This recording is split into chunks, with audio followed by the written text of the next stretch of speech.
Et si nous parlions de boxe dans Blow Up? Car des combats de boxe au cinéma, c'est sûr, il y en a.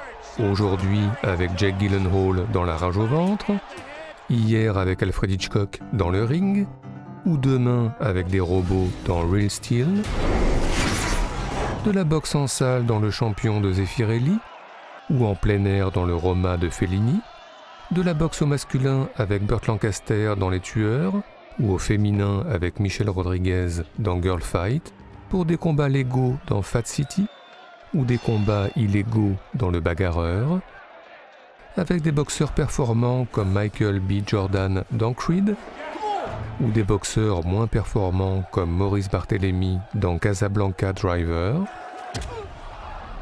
de la boxe aux États-Unis dans Gentleman Jim, en Italie dans Les Monstres, en Pologne dans Walkover, en Finlande dans Holy-Maki, en Côte d'Ivoire dans Moi un Noir, ou au Japon dans Kids Return.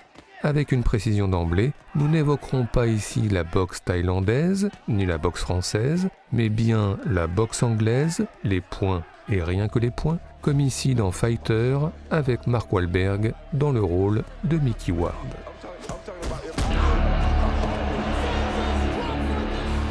Alors tout d'abord, le cinéma a fait le portrait de boxeurs célèbres, à commencer par le plus grand d'entre tous, Mohamed Ali, que l'on a vu, c'est connu, sous les traits de Will Smith dans le Ali de Michael Mann,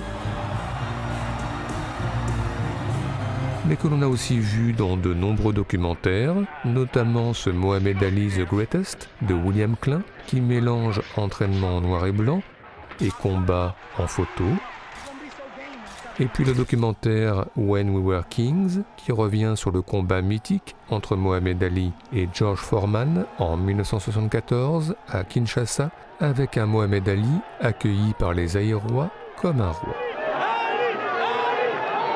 À part ça, d'autres boxeurs célèbres ont été incarnés au cinéma, par exemple James Braddock, surnommé Cinderella Man sous les traits de Russell Crowe dans De l'ombre à la lumière, mais aussi Rocky Graziano, incarné par Paul Newman dans Marqué par la haine de Robert Wise, sans oublier évidemment Jake LaMotta sous les traits de Robert De Niro dans le Raging Bull de Martin Scorsese. Mais à part ça, eh bien certains cinéastes se sont eux plutôt intéressés à des salles de boxe. C'est le cas par exemple de Frédéric Wiseman dans le documentaire Boxing Gym, avec cette salle d'Austin qui a réuni au fil des années toutes les origines et toutes les générations. Citons également, en fiction, L'Air de Paris de Marcel Carné, dans lequel Jean Gabin dirige une salle de boxe à Paris de main ferme. Dis donc, t'as les abdominaux un peu relâchés, hein? On va travailler ça. Allez, time. Sinon, le journaliste sportif est aussi un personnage souvent évoqué dans les films de boxe. Gregory Peck, par exemple, a incarné dans La femme modèle de Vincente Minnelli un journaliste s'apprêtant à écrire un article au vitriol sur le milieu de la boxe qui va lui mettre tout le monde à dos. Sinon, Humphrey Bogart, dans Plus dur sera la chute, a lui aussi incarné un journaliste, mais cette fois complice du milieu, participant à une série de combats truqués. C'est que le monde de la boxe, on le sait, a souvent été gangréné par les matchs arrangés et les paris frauduleux, ce que s'apprête à découvrir Robert De Niro, encore lui, dans La loi de la nuit, bientôt endetté et bientôt menacé.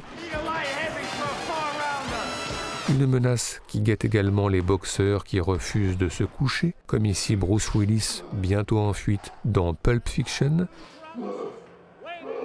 tout comme Robert Ryan dans Nous avons gagné ce soir, qui doit lui aussi se coucher, mais qui, en un sursaut d'orgueil, va décider de ne pas. Un exemple qui nous fait penser à cette scène fameuse dans le Snatch de Guy Ritchie, Brad Pitt sur le ring, qui doit lui aussi se coucher, mais qui lui aussi ne va pas.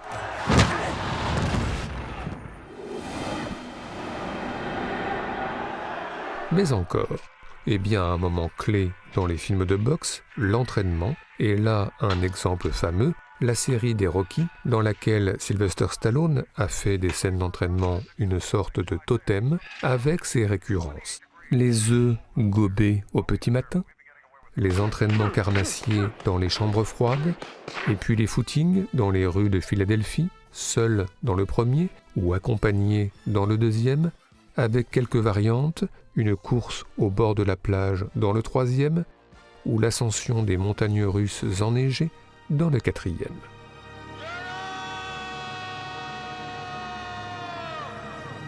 Et ensuite, le combat, avec cette question, comment filmer la boxe ?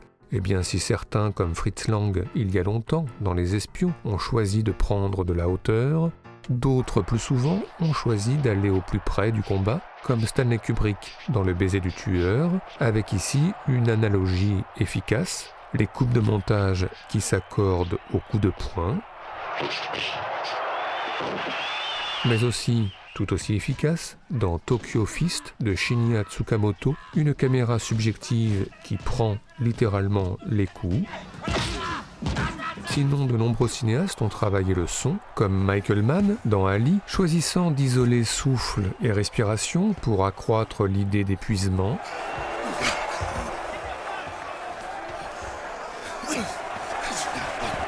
Ce qui nous fait penser au combat final de John Garfield dans Body and Soul, avec ce saisissant silence redoublé par les murmures du commentateur. Silence has descended over this crowd. They seem to sense the kill. There's fear in Marlowe's eyes as Davis looks for an opening. Enfin, le ralenti, comme ici dans le deuxième Rocky, est souvent utilisé pour accentuer la portée de coups de poing et visiblement bien réelle. Mais encore, il se passe beaucoup de choses au cinéma en parallèle de combats de boxe. George Clooney et ses copains, dans Ocean's 11, profitent d'un match organisé à Las Vegas pour planifier un casse spectaculaire. Tout comme Gary Sinise, dans Snake Eyes, planifie lui un assassinat politique en parallèle d'un combat à Atlantic City. Un exemple qui nous fait penser à The Boxer avec Daniel Day-Lewis, ou dans l'Irlande du Nord des années 70, un combat de boxe sous haute tension se termine par un attentat au dehors et bientôt par une insurrection dans la salle.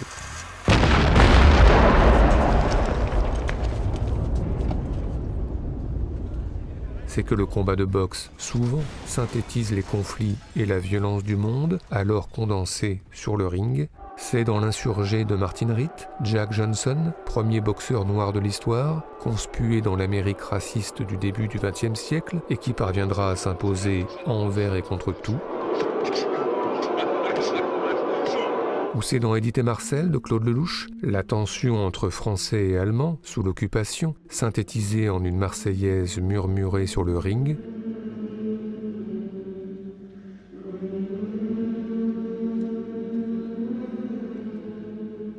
Ou c'est encore, toujours pendant la Seconde Guerre mondiale, dans Victor Young Pérez, ce combat saisissant entre Young Pérez, boxeur juif tunisien, et un boxeur nazi à Auschwitz, sous les regards baissés des prisonniers. Enfin, après le combat, les séquelles, nombreuses, comme pour Mickey Rourke dans Homeboy, plus que jamais autodestructeur, abîmé par la boxe autant que par la vie. Sinon, plus dramatique encore, les séquelles à vie pour Hilary Swank dans $1 Million Baby, qui demande à son entraîneur Clint Eastwood l'impossible. Et puis les séquelles psychologiques, nombreuses également, par exemple pour Montgomery Clift dans Tant qu'il y aura des hommes, qui refuse de retourner sur le ring après avoir rendu aveugle un adversaire et qui subit la pression et le harcèlement de ses collègues.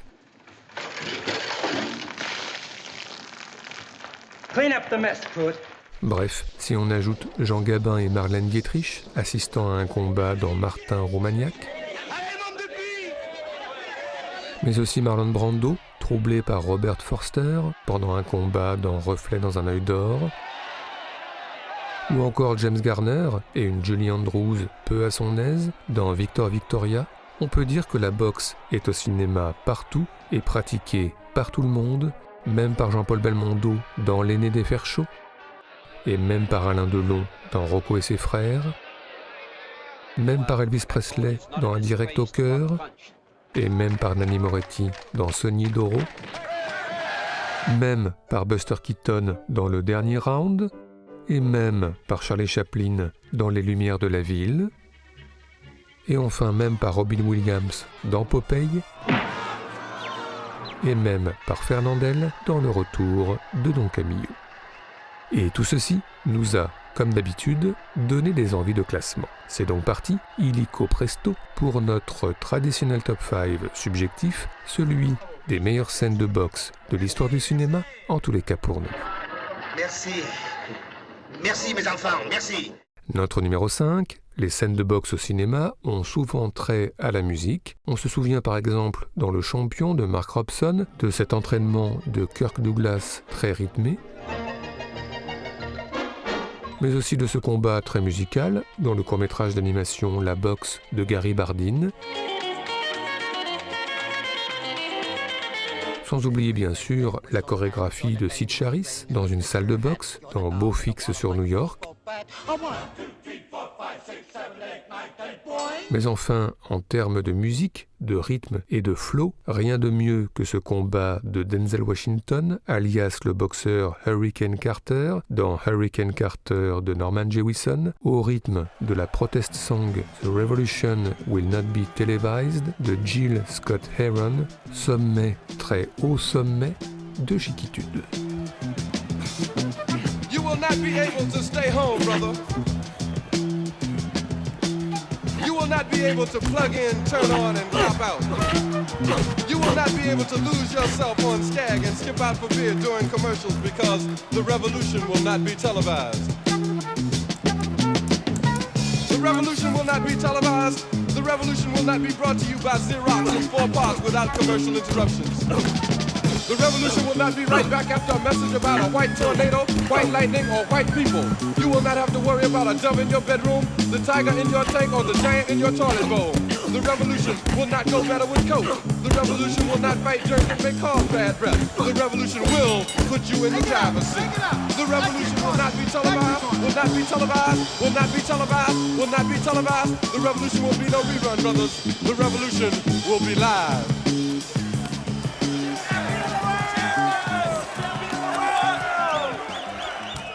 Notre numéro 4, revenons à Edith et Marcel. Nous n'affirmerons pas ici que le film de Claude Lelouch fait partie des plus grands films de boxe de l'histoire du cinéma, mais il se trouve que le film contient une scène que nous aimons tout particulièrement, la première rencontre timide et en grande partie improvisée entre Evelyn Bouix alias Edith Piaf et Marcel Cerdan Jr. alias Marcel Cerdan dans un restaurant à New York avec une décoration murale très très bien choisie. Il vous plaît le cadre? C'est intéressant. À New York. C'est pas évident. C'était pas évident de faire ça à New York.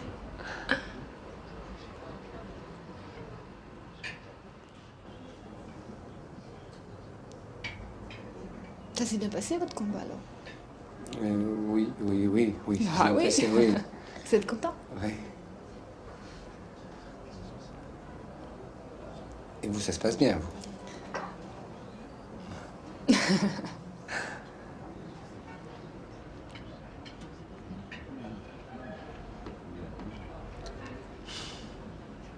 Vous n'êtes pas très bavard. Hein? Vous m'intimidez. Ah bon?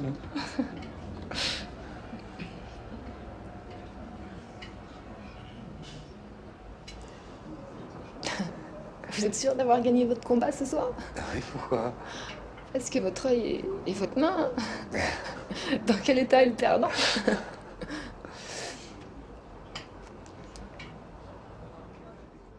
Notre numéro 3, revenons à de la boxe proprement dite avec le documentaire When We Were Kings signé Léon Gast et qui revient, rappelons-le, sur le célèbre combat entre le champion du monde en titre et favori George Foreman et Mohamed Ali, son challenger.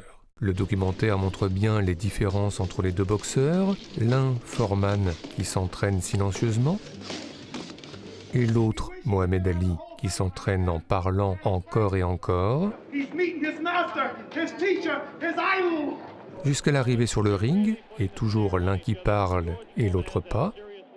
Un combat que l'on suit ensuite avec les commentaires rétrospectifs de l'écrivain Norman Mailer ou du journaliste George Plimpton, jusqu'au fameux 8e round où Ali est acculé dans les cordes et encaisse les coups de Foreman. Le combat semble terminé avant le plus spectaculaire retournement de situation de l'histoire de la boxe. And whanging at him and whanging at him and whanging at him. Powerful, powerful, powerful. And middle of the 5th round, Foreman was worn out. He had punched himself out, taken 3 rounds. Ali picks it up a little bit, about 40 seconds left in round number 5.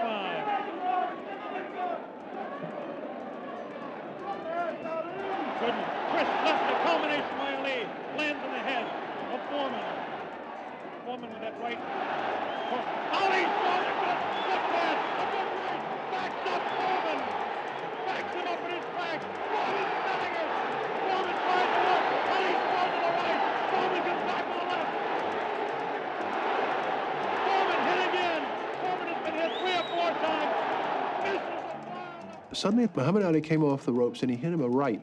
And you could see the sweat just pour off, just like a fountain come off Foreman's face. And you suddenly realized there was some design in this madness. You know, I then turned to Norman, I remember, and I see he must have been somewhat puzzled, but I said, the succubus has got him, referring back to this woman with the trembling hands that I'd been told by the witch doctors were going to touch Foreman and destroy him.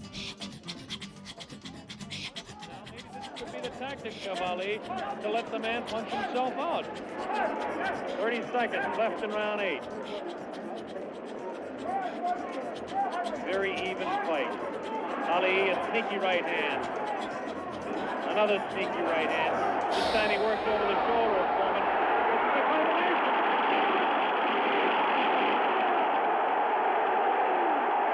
3, 4, 5, 6. Foreman gets up to the knee. 8. That's it. The fight is stopped. Notre numéro 2, pas facile de passer après Mohamed Ali, alors évoquons le Raging Bull de Martin Scorsese, car à la question « Comment filmer la boxe ?», Martin Scorsese a apporté sans doute les réponses les plus spectaculaires, notamment au niveau sonore, avec une savante utilisation du silence, puis l'idée des flash photos pour décupler la violence des coups, notamment dans cette scène d'anthologie conçue comme une crucifixion.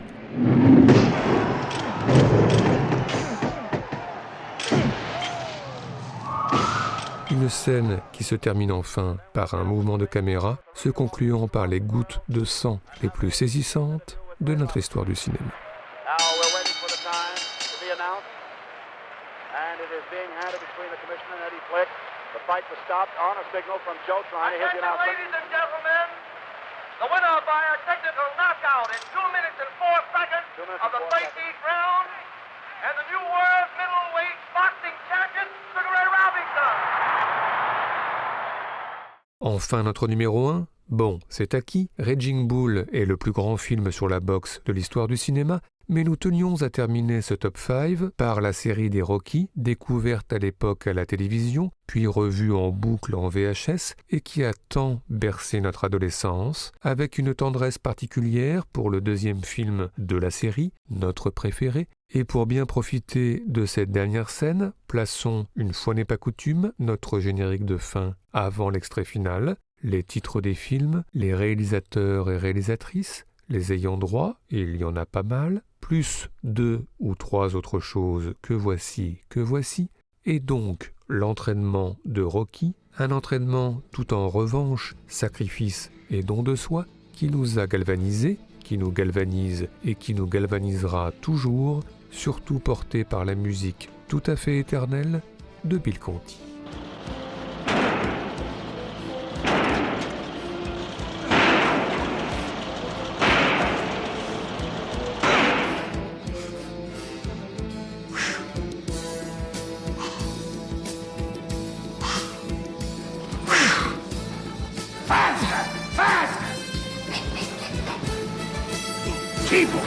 Keep him! Pick him up! Take him up!